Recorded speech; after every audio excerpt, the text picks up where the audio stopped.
Welcome to റീമീസ് kitchen. എൻ്റെ പേര് സൗമി. ഇത് എൻ്റെ സിസ്റ്റർ ഇൻ ലോ റീന.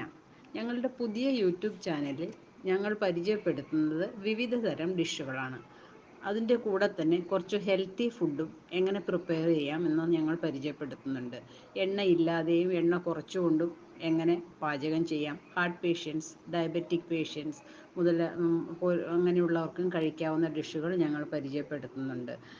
ഇന്ന് ഞാനിവിടെ പ്രിപ്പയർ ചെയ്യുന്നത് ഒരു കോക്കനട്ടിൻ്റെ അളവ് കുറച്ചുകൊണ്ടുണ്ടാക്കുന്ന ഒരു ദോശ ചട്നിയാണ്. കോക്കനട്ട് കുമ്പളങ്ങ ചട്നി. സാധനങ്ങൾ എന്തൊക്കെയാണെന്ന് നോക്കാം. 1 കപ്പ് കുമ്പളങ്ങ, 1 കപ്പ് തേങ്ങ, 3 പച്ചമുളക്, 3 ചെറിയ ഉള്ളി ചെറുതായിട്ട് അരിഞ്ഞാണ് ഞാൻ എടുത്തിരിക്കുന്നത്, പെട്ടെന്ന് അരയുന്നതിന് വേണ്ടി. വേപ്പില, ഒരു ചെറിയ കഷ്ണം ഇഞ്ചി, 3 സ്പൂൺ തൈര്, ഉപ്പ്. ഇനി ചട്നി ഒന്ന് അരച്ചിട്ട് വരാം.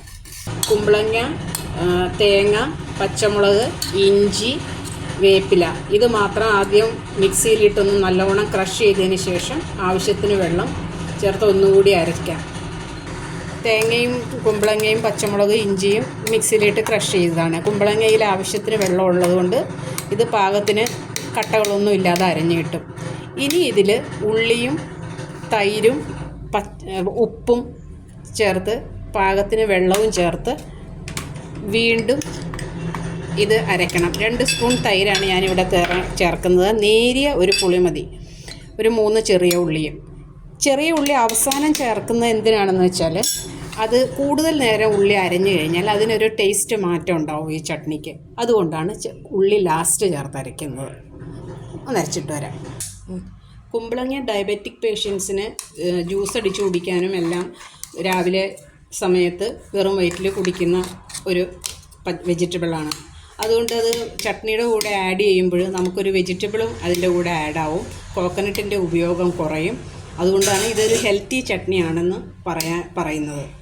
ദോശയുടെ കൂടെ കഴിക്കാൻ നല്ലതാണ്. കുമ്പളങ്ങയുടെ പ്രത്യേക രുചിയോ ഒന്നും എടുത്തറിയില്ല ഈ ചട്നിക്ക്. കോക്കനട്ട് ചട്നി തന്നെയാണെന്നേ തോന്നുള്ളൂ. ആവശ്യമുള്ളവർക്ക് കടുക് വറുത്ത് ഉപയോഗിക്കാം, അല്ലാത്തവർക്ക് ഇങ്ങനെ തന്നെ വേണമെങ്കിൽ ഉപയോഗിക്കാം. അപ്പോൾ കടുക് വറുത്തിട്ട് വരാം നമുക്ക്. ഇനി നമുക്ക് കടുക് താളിക്കാം. കുറച്ച് കോക്കനട്ട് ഓയിൽ,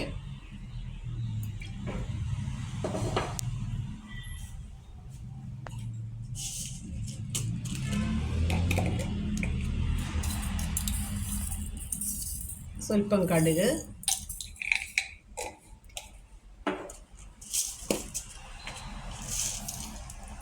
ലേശം ഉലുവ. തീ എപ്പോഴും കുറച്ച് വെക്കണം. എണ്ണ ഏത് ഓയിലാണെങ്കിലും ചൂടായി കഴിയുമ്പോൾ അതിന് ചേഞ്ചസ് വരും. അത് നമ്മളെ ശരീരത്തിൽ കൊളസ്ട്രോൾ ഉണ്ടാക്കാൻ കാരണമാകും. അതുകൊണ്ട് നമ്മൾ ലോ ഫ്ലെയിമിൽ വെച്ച് വേണം എപ്പോഴും കടുക് വറക്കുക, മീൻ വറക്കുക, ഇതെല്ലാം ചെയ്യാനായിട്ട്. എണ്ണയിൽ നിന്ന് ഒരിക്കലും പുക വരരുത്. കടുക് ഇപ്പോൾ പൊട്ടിയിട്ടുണ്ട്. ഇനി ഉള്ളി ഇടാം.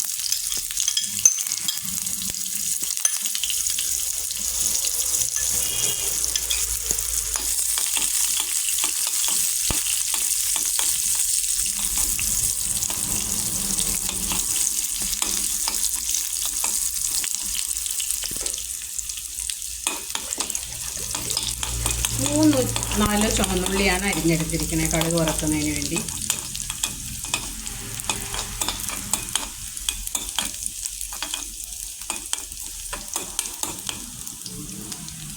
ഇനി മുളക്, വേപ്പില.